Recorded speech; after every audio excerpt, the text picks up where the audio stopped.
My husband and I are in the process of moving to another part of the Atlanta metro area, so we need a new nanny. Our current nanny doesn't want to take the trip with us. So we're interviewing nannies. One woman told us that she would probably arrive early, and we said, you know, it's right in the middle of bedtime. Why don't you wait until we put the kids to bed and just knock on the door at 8:30. So apparently she sat around the corner for a while and waited in her car. And in the process of doing that, my neighbor who sits across the street, I think she was on her porch and just relaxing, and I think she became disturbed that someone was just waiting outside. So she, or at least this is what I assume, so the neighbor came around, she got in her car, and she came around and she drove up next to the nanny car right here and started asking her, like, who are you, why are you here?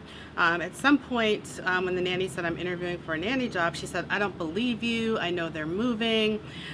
The neighbor came barging to our door. She was a little loud. My husband thinks she may have been drinking a little bit, but she came barging to the door, banged on the door. My husband opened the door, and the neighbor was right here, and the woman and her son were at the bottom of the steps, and the woman just, our neighbor just was loud and obnoxious and saying, you shouldn't hire this woman, and she never gave a rationale to my husband as to why the woman shouldn't be hired. She just, she was just really flustered, and at one point our guest, the nanny, said at the bottom of the stairs, she said, is this because we're black? And the neighbor got really upset and kind of sputtered, but then she left. My husband still invited the woman in for the interview, and so the neighbor left, but the woman came in for the interview. She was shaking.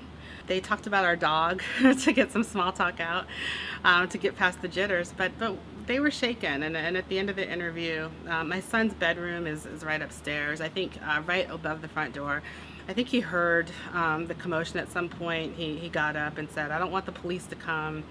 And it was just sad, because I know it's a moment that our guest and her son, who's 21, will never forget. I won't forget, and it just was really upsetting to think that a guest of ours could be harassed at our home just for waiting outside the door before coming in.